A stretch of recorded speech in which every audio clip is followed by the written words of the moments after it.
Welcome back to another episode of Coffee Meets Vodka. I'm your host, Raya, and I'm handling life one shot at a time. Sit back, relax, let's talk all things pop culture, celebrities, gossip, trends, and let's become best friends.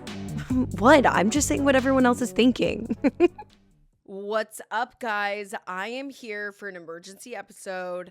The Mormon girls have gone wild. We need to debrief. We need to get into it. So let's go. Breaking news. I feel like for the first time ever, ABC has canceled The Bachelorette.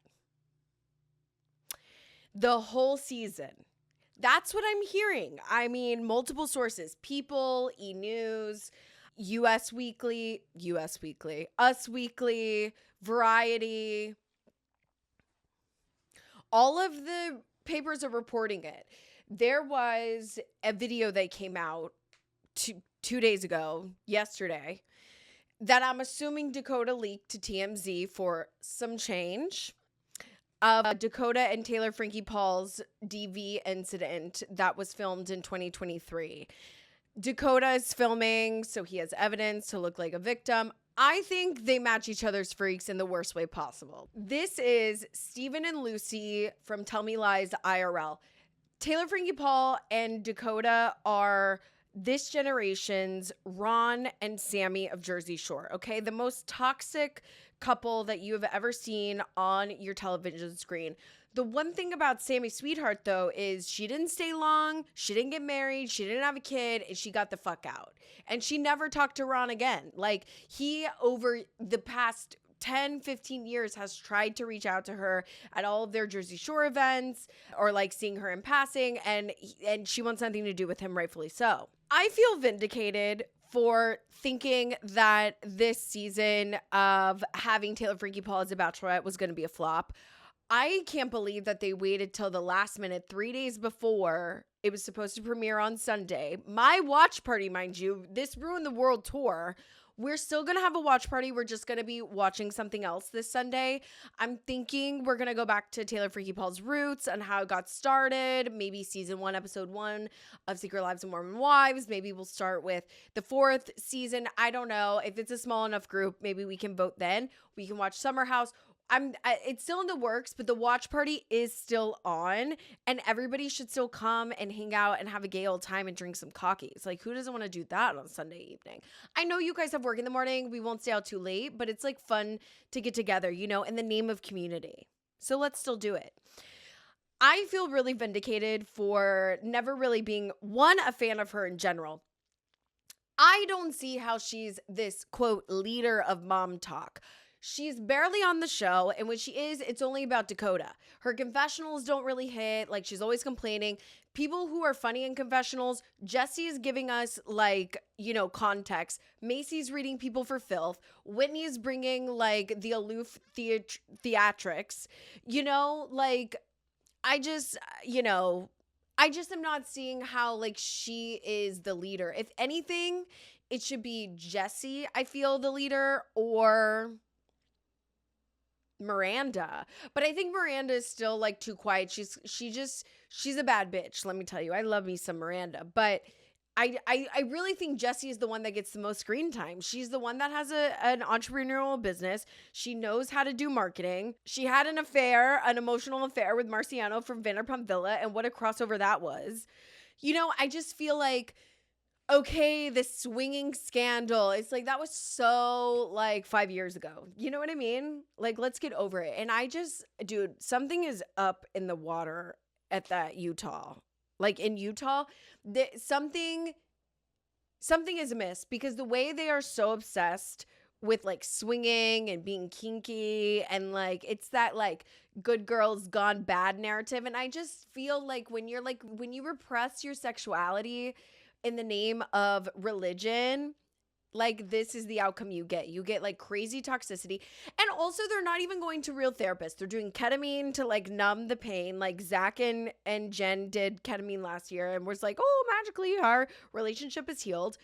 And then, like, fucking Jesse and Demi are going to, like, some energy healer who is, like, the same age, if not younger than them. Like, what the hell is that about? And then you know, it's like everything but going to therapy, like real therapy. And then Michaela's doing like EDMR or EMDR, whatever it's called, EMDR. But like, I don't know. I've never done EMDR, but from what I've heard, it was like not like the real way you do EMDR, unless there's multiple ways. I don't know. I just feel like everybody out there is like a quack. You know, I'm sorry. I do want to go to Utah to ski, like on the slopes. Okay, calm down, Savannah, calm down. But yeah, other than that, I'm like good. I don't want to live in Utah. I don't care about Utah culture. I don't like the way they speak. I don't like what they stand for. I don't like the cult aspect.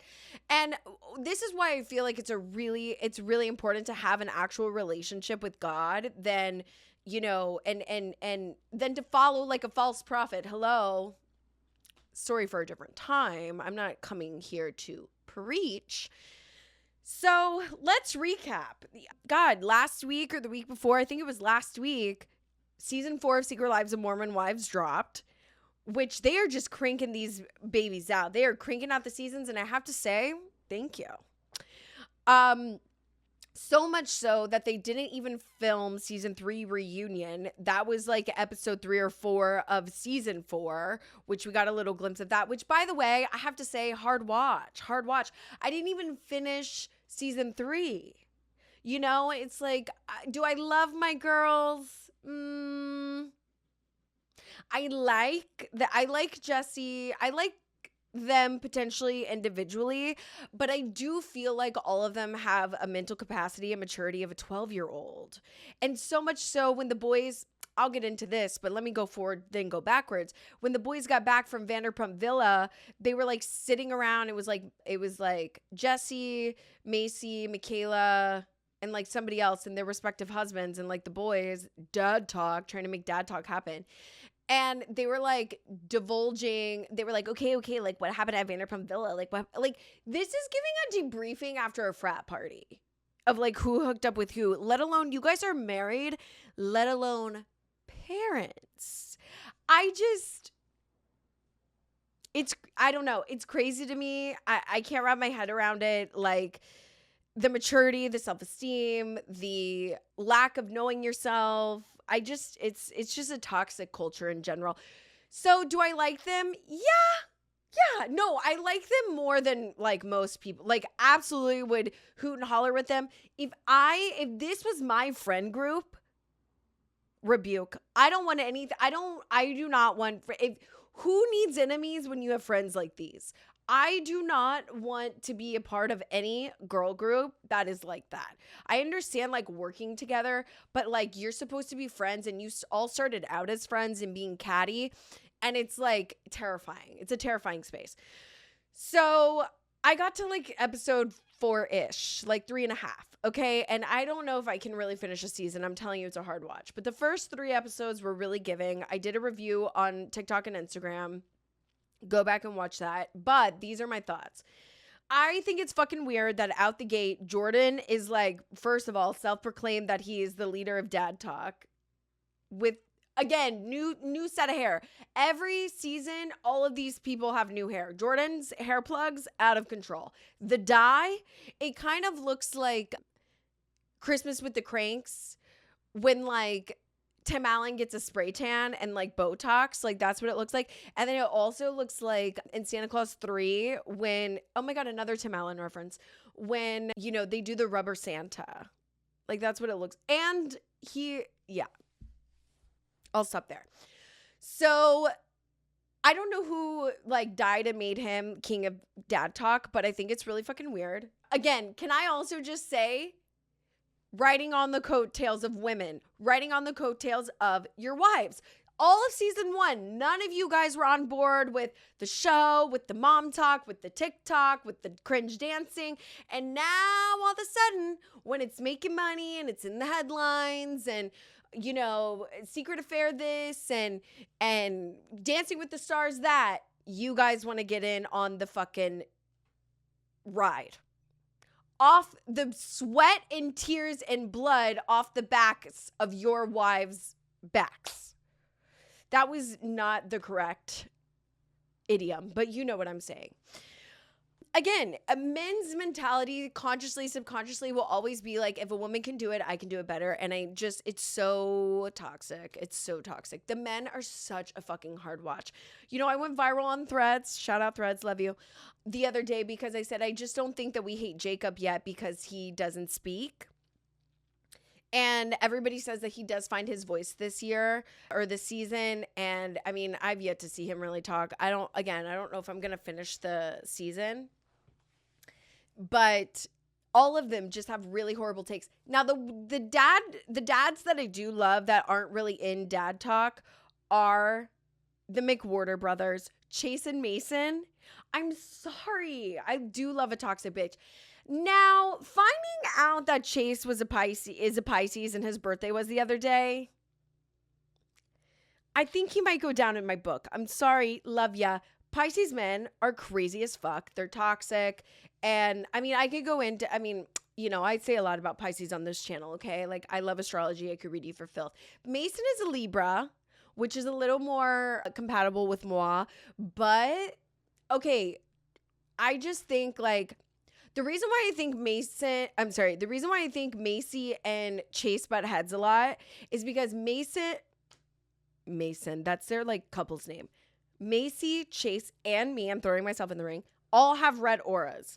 Me and Chase have the same tri-aura, purple, blue, and red. Macy is purple and red, I believe. But anyways, we're all red auras. And I think that's why they clash, because Macy is not used to having like an alpha male who like challenges her, like has their own opinions, because she like really stifles Jacob. All of those guys, and I don't like the alpha beta conversation. Like it like makes me gag, like truly. But all of those guys, especially Jordan, minuscule. Oh my God. Even Brett, minuscule. Like, oh my God, when they did a flashback when like they were all at the table and like Chase was like, oh, you need to apologize, Jordan. Like, oh, how the tables have turned. Like, this feels really good, blah, blah. And then they did a flashback to where like Brett and Jordan in their like Chippendales outfit were like on Chase, like, you need to apologize. And like fucking Jordan is like 2 feet tall. I also, if I was Chase, I would feel vindicated. Jen and Whitney are on Dancing with the Stars, as everybody knows that. I'm not mad at it. Whitney also got her Chicago contract extended, which is the first time in a 29-year history, and she's still on Broadway. And, you know, I love that. I love her and Connor, and, you know, who hasn't dated or married a gay husband every now and then? You know what I mean?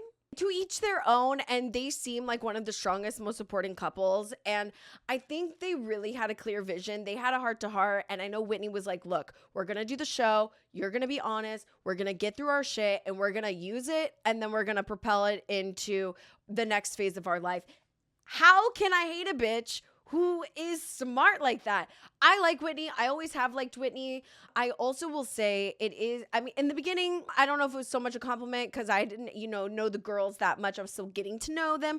But multiple people have said that I remind them of Whitney, and thank you. At least it's not fucking Jen Affleck or Taylor Frankie Paul. I mean, good God, they are at the bottom of the totem pole for me. They are like they're really bad. Like, Jen has always been annoying. I've never been a huge fan.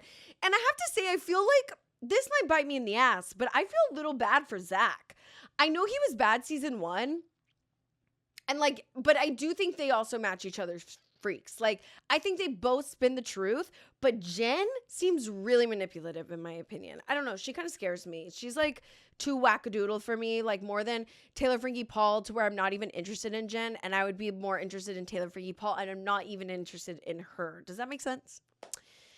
So with this video that came out that Dakota was sitting on, I'm sure got paid by TMZ a lot of money to post it. ABC made the decision to cancel the whole season of The Bachelorette. They haven't come out publicly on any of their news sites or Instagrams or The Bachelorette official Instagram to say that it's actually canceled. And my friend brought up a good point to say, well, what if it's not and everybody's just reporting it? But like multiple sources have been reporting it that are really reliable, so I feel like it's true. What a waste of money. Last I heard yesterday, the chain of events was DV video came out. Brutal watch, by the way. She threw multiple metal stools at Dakota. I'm like not defending him because I know he was playing the victim on the video and like provoking her, and that they're both insane. And then her daughter, who I think is Ocean or something, Indy, was on the couch crying. That literally broke my heart. It was such a hard watch. And I don't know why Mr. Paul doesn't have full custody of both kids and doesn't allow Taylor Freaky Paul to see the kids unsupervised. I think that's crazy that they still split 50-50 after these charges. Earlier this week too, which is why I think Dakota put out this video, because he was always trying to sabotage Taylor Freaky Paul, you know, the Bachelorette or anything successful at the CMT Awards. She went to the Oscars party. She went to, you know, all these things. He's like always not allegedly, but like she's always, you know, playing this sad violin to like that he's always trying to sabotage her. They both got more charges this week. I haven't looked into it, but I saw a headline saying that they both got arrested or a ticket or something like that and have to do CPS classes, I believe. So, and then this came out yesterday. So that was like maybe on a Monday. This came out yesterday. And The Bachelorette is airing on Sunday. But, you know, Taylor Freaky Paul was trying to go on this press tour and like PR tour. Fumbled, by the way. Fumbled. The only one that I saw her on was on Good Morning America. And then she went to Kelly and Mark and then canceled everything else. She was supposed to be on Jimmy Fallon. She was supposed to be doing something else for like the Bachelorette press tour and like trying to do like good PR and whatever. I don't necessarily have sympathy for her because that video was in 2023 and you're telling me you still fucked with the guy literally and figuratively for 3 more years? What are we doing? And after that video, you still went on to have a baby with him. What are we doing, girl? And then I just got to this episode where she's like, I guess Harry Jowsey was at some, I don't know. I tuned out. But Harry Jowsey shows up. He makes an appearance. And they're at this house with dad talk and Dakota and then mom talk. And then she's like, I'm flirting. I'm preparing for The Bachelor. Like, I don't give a fuck. I'm inviting Harry Jowsey. And then, so weird. And then she's like dangling him in front of Dakota. And I'm like, oh my God, all these people are so mid and weird and average and like deadbeats. Like, what is a turn on about any of them? Like, Jesse truly is like the only one that's like financially successful, like entrepreneurial wise. And Macy, she has a book in the business. And I mean, Taylor, I would say she's successful only because the media is so out of touch because, like, if you ask anybody, Taylor Freaky Paul is not the leader of Mom Talk. And she's the one going to CMT. She's the one going to the Oscars. She's the one doing The Bachelorette. Like, she's not on the show. In my opinion, she's, like, never there. She just kind of makes an appearance with her fucked up family and, like, her toxic-ass baby daddy. You know what I mean? She pisses me off. So she's like dingling in front of it. Okay. And Harry Jowsey's like, okay, I don't want to go. By the way, he's Australian. I 100% thought he was British. Okay. I was today years old when I found that out. And he leaves. She's like, oh, no, please leave. Like, don't make you stay. Like, please leave. Like, I'll walk you out. Literally goes to fuck Dakota and like wakes up the next morning with him when like Macy and Layla walk into like her room to go like wake her up and like cook breakfast and like they're butt naked. What are we doing? And then before that or after that or whatever, one of the times when the girls do like a group dinner and Taylor Freaky Paul is there and like Jesse's like, oh, because when the boys go to Vanderpump Villa, Dakota fucks somebody and I want to know who he fucked at the Vanderpump Villa. It has to be one of the staffers. Because it was just the boys and then the staff. So who was it? And then Taylor is so I don't like want to kink shame anybody, but it's not hot when you guys are like on the verge of like killing each other. Do you know what I mean? Like dead ass. Like you're putting a lot of people in your crossfires, a lot of people, children, family in harm's way because of y'all's fucked up toxic relationship. So yeah, I'm not really in on like your kink of him recounting to you play-by-play details of him hooking up with the girl at Vanderpump Villa and you getting off on it and then sexing him and then wanting to fuck him. I don't even know what mental disorder that is, but that is deep-seated daddy issues 101. And somebody who uses their sacral chakra and, sex as a weapon, it's just very sad, in my opinion. It's so, to me, you're so, sorry, I don't want to get like so deep about it and like emotional, but like it's so sad and it's physically painful to watch Taylor on my screen and watching the girls give each other bad advice, watching the fucking husbands give each other bad advice, and then them giving each other all bad advice, and then Taylor's fucking parents bad advice, and the fucking fake ass therapist bad advice. I mean, everything in Utah is bad advice. And it's so unbelievably painful to watch her spiral down, try to make a joke out of it, and be like, oh, I'm owning it, but then like never really making a change. Just say, yeah, I own it. I don't really want to change. I like the way.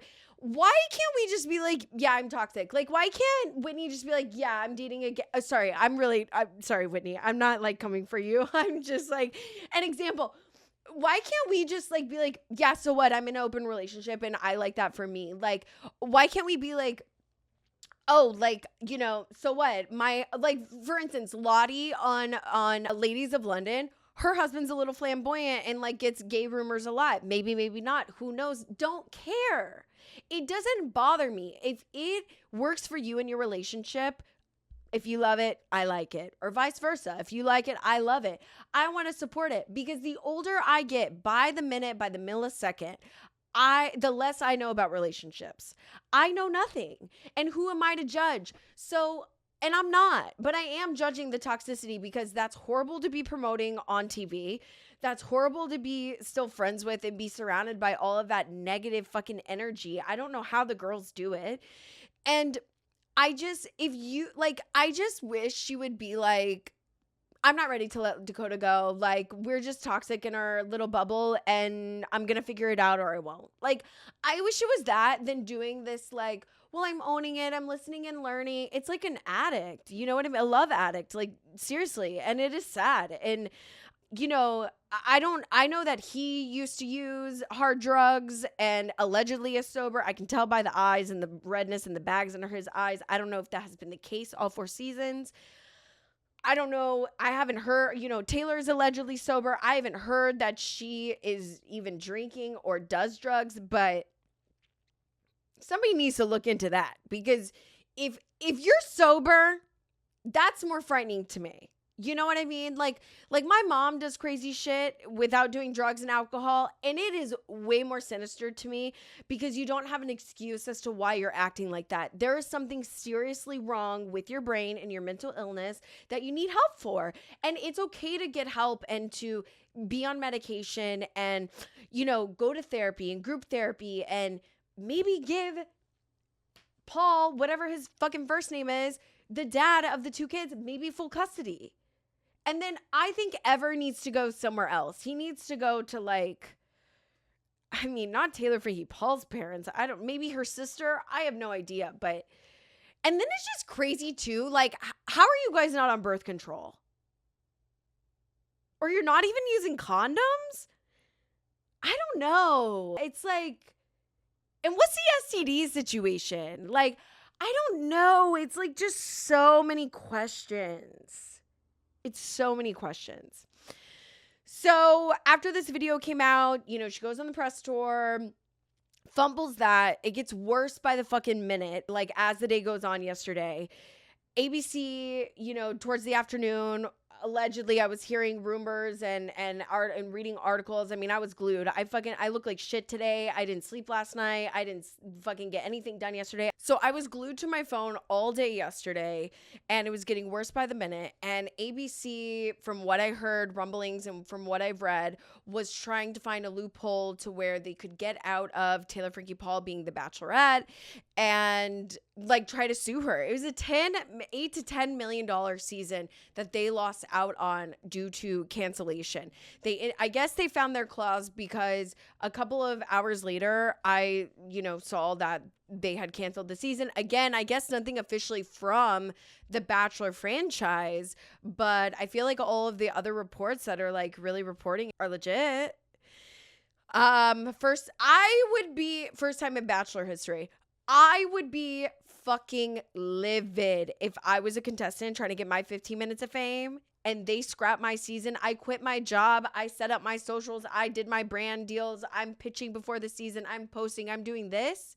And you're not going to air even one motherfucking episode of you're not even going to air the premiere?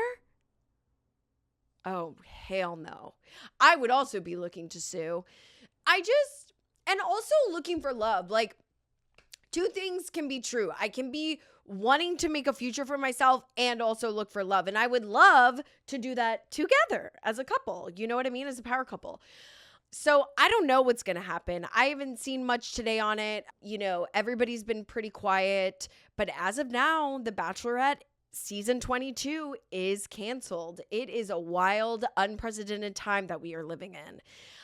And then right before I was going to go to sleep, Jesse and Jordan filed for divorce. Jordan filed for divorce before Jesse, which I think is crazy because why is he filing for divorce? Why didn't she file for divorce? Anyways, thank God our girl is free. I posted that Michaela and Jace are getting a divorce too. Now, I don't know, maybe that was rumors or because I haven't really heard much about that. People reported it. I haven't heard much about that since. But that's where we are now in this day and age. Bachelorette is canceled. Taylor Freaky Paul is canceled. She needs to get the help. Mom Talk refuses to film season 5 with her. It's on pause. We don't know if Mom Talk genuinely will survive this. And that's really where we're at. Dad Talk sure as fuck won't survive this. And thank God for that, you know? So, well, that's it for this episode. I'm going to keep you posted on real-time updates on social media. Watch out for the full episode next week for more. This is just a little shot episode of our, Secret Lives of Mormon wives and Bachelorette girlies. But if you are liking the show, please rate 5 stars anywhere you get podcasts and on YouTube. Please subscribe. Coffee.me/vodka. Follow us on TikTok and Instagram. And I will see you guys next week. And don't forget to come to the watch party on Sunday. See you soon. Bye.